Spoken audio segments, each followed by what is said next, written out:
Delhi police के inspector Sunil Jain के खिलाफ एक शिकायत दर्ज कराई गई और कहा गया कि एक शख्स प्रवीण लाकड़ा जो कि प्रॉपर्टी डीलर है, दिल्ली के नरेला में रहता है, पिछले 1 साल से उन्हें परेशान किया जा रहा है। उसके खिलाफ 2 फर्जी केस दर्ज कराए गए हैं और इन केसों को खत्म करने के बदले 1 करोड़ रुपए की रिश्वत मांगी जा रही है। जैसे ही मामला दिल्ली पुलिस से जुड़ा दिखा, हरियाणा की एंटी करप्शन ब्यूरो की नज़र इस पर गई। लगातार निगरानी के बाद एसीबी रोहतक की टीम ने सोनीपत के ज्ञान गंगा स्कूल में छापा मारा और वहां के क्लर्क संदीप शर्मा को 30 लाख रुपए के साथ रिश्वत लेते हुए रंगे हाथों पकड़ लिया। जांच में पता चला संदीप शर्मा सुनील जैन का रिश्तेदार है और जिस स्कूल में पैसे लिए जा रहे थे वो इंस्पेक्टर सुनील जैन के भाई सुधीर जैन का स्कूल है।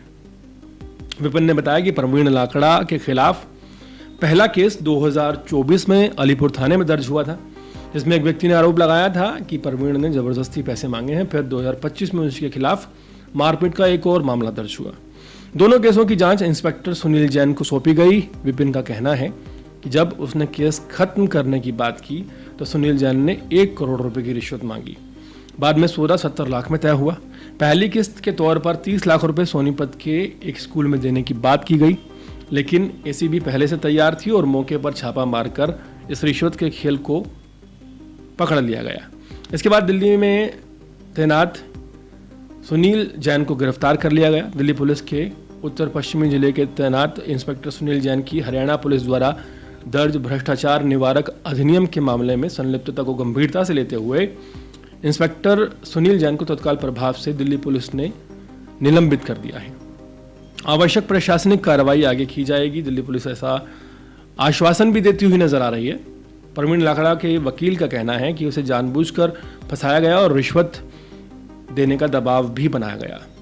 इस पूरे मामले में कुछ और बड़े पुलिस अधिकारियों के नाम सामने आ रहे हैं। कोर्ट के चक्कर लगा रहे हैं और पुलिस वाले बार बार उन पर रिश्वत के लिए दबाव बना रहे हैं। वकील ने यह भी कहा है कि अगर सुनील जैन का फोन खंगाला जाएगा तो कई और भ्रष्टाचार के मामले उजागर हो सकते हैं। गौर करने वाली बात यह है कि सुनील जैन पर पहले भी भ्रष्टाचार के कई आरोप लग चुके हैं। 2014 में दिल्ली एसीबी ने उनके खिलाफ नारकोटिक्स केस में रिश्वत मांगने का मामला दर्ज किया था, जो बाद में सबूतों के अभाव में बंद हो गया। इस बार एसीबी ने पूरी तैयारी के साथ उन्हें रंगे हाथों पकड़ लिया और अब यह माना जा रहा है कि जल्द ही कई और बड़े नामों का खुलासा हो सकता है। अगर हिस्ट्री की बात की जाए तो सुनील जैन की हिस्ट्री भी बहुत लंबी है। साल 2014 में दिल्ली में एंटी करप्शन ब्यूरो ने एक बेहद गंभीर मामला दर्ज किया। इस मामले में इंस्पेक्टर सुनील जैन और उनके सहयोगियों के खिलाफ भ्रष्टाचार के गंभीर आरोप लगे। एक शख्स मोहम्मद रजुद्दीन उर्फ पिंटू ने आरोप लगाया कि सुनील जैन और उनके साथी पुलिसकर्मी उसे झूठे मुकदमे में फंसाने की धमकी देकर लगातार रिश्वत मांग रहे हैं। पिंटू ने ये ना सिर्फ आरोप लगाए बल्कि उन कर्मियों की बातचीत भी रिकॉर्डिंग के तौर पर मोबाइल से निकाली गई सीडी को कोर्ट में बतौर सबूत पेश किया। जांच के दौरान सीडी को फोरेंसिक लैब भेजा गया और रिपोर्ट में साफ हुआ कि रिकॉर्डिंग में सुनील जैन की आवाज पाई गई थी, यानी कि तकनीकी तौर पर सबूत मजबूत थे। हालांकि मामले में एक नया मोड़ तब आया जब शिकायतकर्ता की पत्नी शबनम ने अदालत में यह बयान दिया कि जिस मोबाइल फोन से रिकॉर्डिंग की गई थी वो मोबाइल फोन टूट चुका है और अब उपलब्ध नहीं है। इसके बावजूद जांच जारी रही और भ्रष्टाचार निवारण अधिनियम की धारा 7 के तहत मामला लंबे समय से लंबित रहा।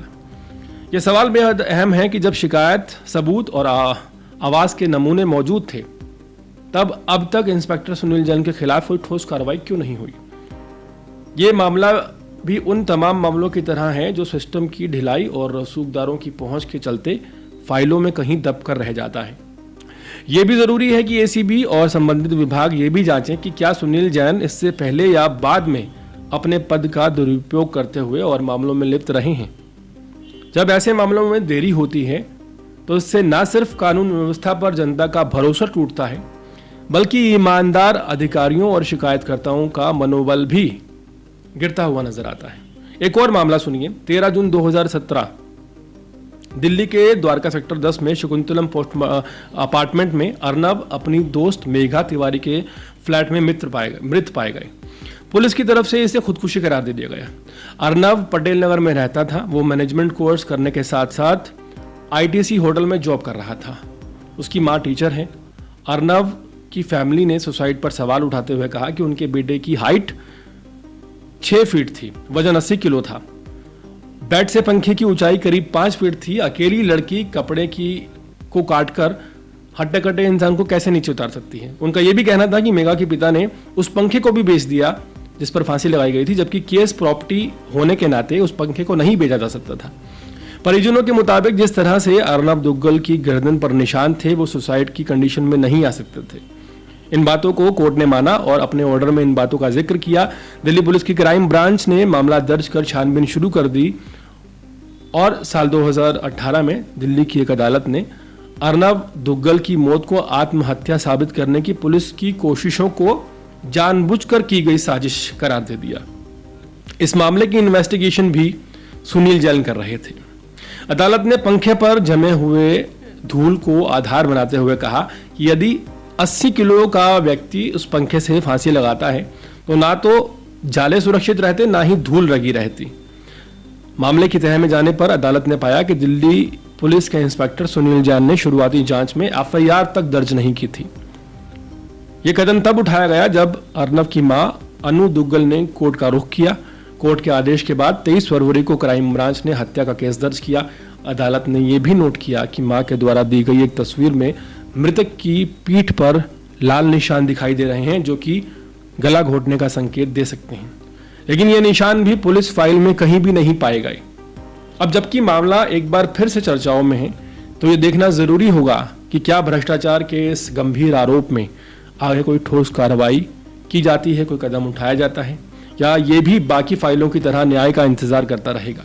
सोचिए, एक बड़े अधिकारी का भ्रष्ट होने पर पूरा समाज कितनी बुरी तरह से प्रभावित होता है। कितने ही मासूमों को न्याय नहीं मिलता चंद पैसों के लिए। कितने ही लोग बेबसी की जिंदगी जीना शुरू कर देते हैं और कितने हजार लोग होंगे ऐसे जिनका विश्वास कानून व्यवस्था और प्रशासन के ऊपर से हमेशा हमेशा के लिए हट जाता होगा। पूरे मामले में ऐसे लोगों को जितनी कड़ी से कड़ी सजा मिले उतनी कम है, क्योंकि इन्हीं के भरोसे हमारा कानून, हमारा प्रशासन और वो विश्वास चलता है जिस विश्वास को तोड़ने का काम ये भ्रष्ट अधिकारी करते हैं। पूरे मामले में आपकी क्या राय है कमेंट सेक्शन में जरूर बताएं और इसी तरह के अपडेट्स रहने के लिए देखते रहें अर्पण न्यूज़। बहुत बहुत शुक्रिया।